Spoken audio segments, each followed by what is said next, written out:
स्वामी समर्थ. ओम साईराम. आपल्या चॅनल साई सात सात मध्ये मनापासून हार्दिक स्वागत आहे. आज वर्षातील पहिली संकष्ट आहे. ती पण मोठी अंगारक संकष्टी आली आहे. म्हणून त्याची मी विधिवत पद्धतीने पूजा करणार आहे. तुम्ही हा माझा व्हिडिओ शेवटपर्यंत नक्की बघा. आणि माझा व्हिडिओ तुम्हाला आवडला तर तुम्ही माझ्या व्हिडिओला लाईक, सबस्क्राईब आणि शेअर करायला विसरू नका.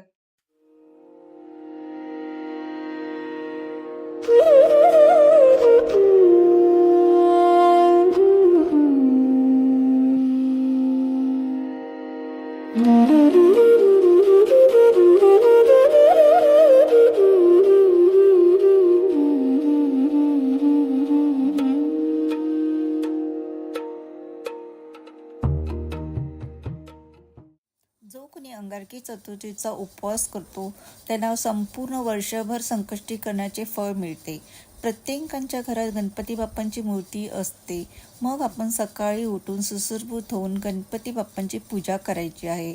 जेव्हा आपण गणपती बाप्पांचा अभिषेक करतो तेव्हा अथर्व शीर्षाचे पठण 11 वेळा करायचे आहे. ते नाही जमले तर 1 वेळा अथर्व शीर्षाचे पठण केले तरी चालेल.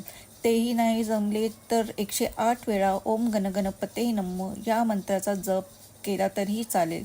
गणपती बाप्पांचे अभिषेक झाल्यावर गणपती बाप्पांवर फूल गंध लावून त्यांना गूळ किंवा बुंदीच्या लाडूचा प्रसाद दाखवा.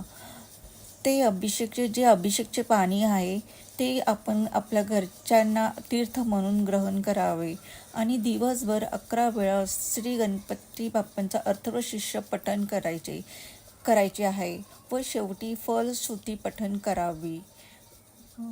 त्यानंतर 21 हे जे जेव्हा आपण करतो तेव्हा 21 दुर्वा उजव्या हातात घेऊन पठण करावे.